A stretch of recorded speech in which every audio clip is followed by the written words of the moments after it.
দোতলায় ওঠার আর কোনো রাস্তা নেই, সিঁড়ি দিয়েই উঠতে হবে।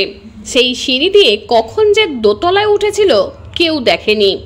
তারপর মোবাইলে চার্জ দিতে যখন টের পাওয়া গেল, তখনও তার পরিচয় সম্পর্কে ঠিকঠাক ধারণা করা যায়নি। কিন্তু উপস্থিতি যখন টের পাওয়া গেছে, তখন তাড়াতে তো হবেই। অগত্যা হেল্প লাগবে, তাই ফোন গেল বন দপ্তরে। ফোন গেল দোতলার ঘরে সাপ ঢুকেছে। রেস্কিউ টিমের মলয় ঘোষ জানালেন, দোতলায় সাপ উঠেছে যখন, এটা ঢ্যামনা ছাড়া কিছুই নয়। একটু কেরোসিন ছিটিয়ে দিলেই নির্বিষ ঢ্যামনা বা দাঁড়ার সাপটি পালিয়ে যাবে। কারণ ঢ্যামনাই দোতলা তিনতলায় উঠতে পারে, বিষধর সাপ উঠতেই পারে না। এবার ওই বাড়ির দোতলার রুমটিতে যেই না কেরোসিন ছেটানো হয়েছে, অমনি প্রকাণ্ড ফোনা তুলে নিজস্ব রূপ দেখালো সে। ভয়ে আবার ওই বাড়ি থেকে ফোন যায় বন দপ্তরে। ঘটনা চন্দ্রকোনা থানার ভোবলা গ্রামের। উদ্ধারকারী টিমের সদস্য মলয় ঘোষ বলেন, 22 বছর ধরে বন্যপ্রাণী রেস্কিউ করার অভিজ্ঞতায় এই ঘটনা প্রথম ঘটল। গোখুড়ো সাপ সিঁড়ি দিয়ে উঠতে পারে আমিও ভাবতে পারিনি। ব্যুরো রিপোর্ট, আমি সৌমিনাক দত্ত, স্থানীয় সংবাদ।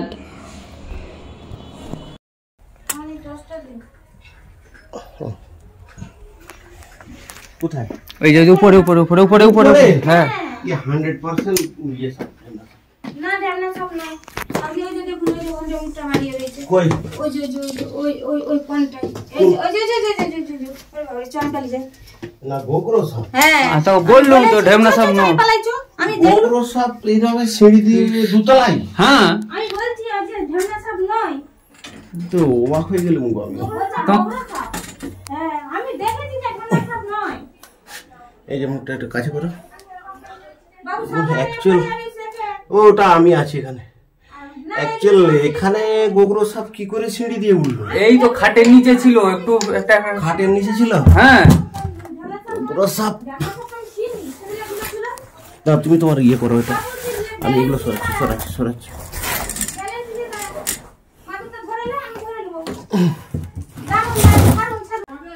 আমি তো দুতলাই মানে ঢেমনা সাপ। ঢেমনার কথা আরে ঢেমনা লয় দেখে হাত দিয়ে চলো, তুমি এই চলো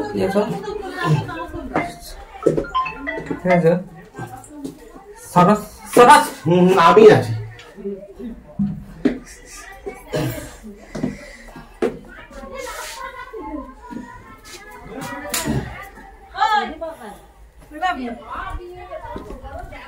ছাড়া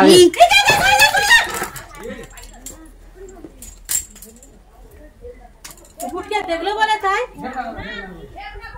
এই ঢেমনা কখনো গোগরো হয়? ঢেমনা কখনো গৌড় হয়? এই আকে গুটকে তুই সরে যা। আমাকে সরতে হবে না, আমাকে সরতে হবে না, যে ধরে নিয়েছে আর সরতে হবে।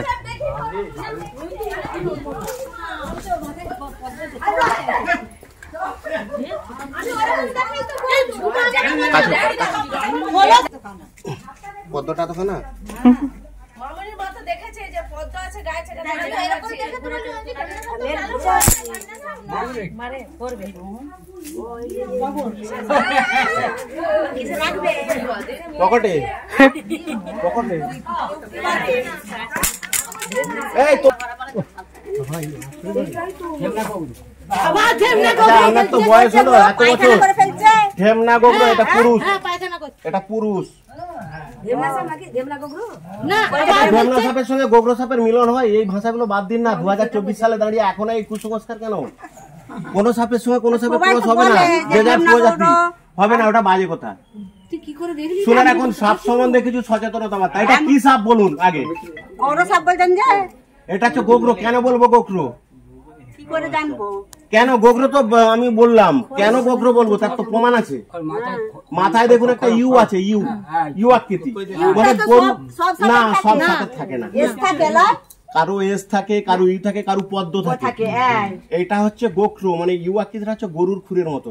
গোখুরে মানে ওই থেকে এসেছে গোখরো। আচ্ছা, গোখুরে। সাপে কাটলে কি করবেন বলুন? সাপে কাটলে বেঁধে দিতে হবে আগে, তারপরে কোথায় যাবে? হাসপাতাল। সাপে কাটলে 3টে জিনিস। নাম্বার 1, 100 মিনিটের মধ্যে নিয়ারেস্ট ব্লক স্বাস্থ্য কেন্দ্রে যেতে হবে। ওই ক্ষতস্থানটা কোন রকম বাঁধন না দিয়ে আর না নাড়াচাড়া করে।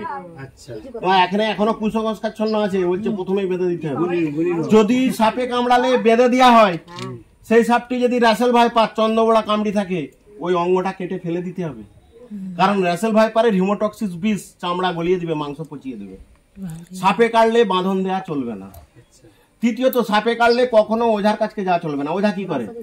ওঝা বিভিন্ন রকম বুজরুকি দেখায়, আপনার ওই 100 মিনিট সময়টা কেড়ে নেয়। 100 মিনিট সময়টা হচ্ছে গোল্ডেন সময়, মানে ওইটা হচ্ছে মেন সময়। ওই সময়টা কোনো রকম অতিক্রান্ত করা চলবে না। একটা সাপে কাটা রোগীর পার মিনিট পার সেকেন্ড খুব গুরুত্বপূর্ণ। ওকে সব সময় সঙ্গে সঙ্গে ওই ক্ষতস্থান নাড়াচাড়া না করে ক্ষীরপাই হসপিটালে নিয়ে যেতে হবে। নমস্কার, আমি সংহিতা শিরোমণি। ঘাটাল মহকুমার সমস্ত খবর সঙ্গে সঙ্গে পেতে হলে আমাদের স্থানীয় সংবাদের ইউটিউব চ্যানেলটি সাবস্ক্রাইব করুন এবং ফেসবুক পেজটি লাইক করুন।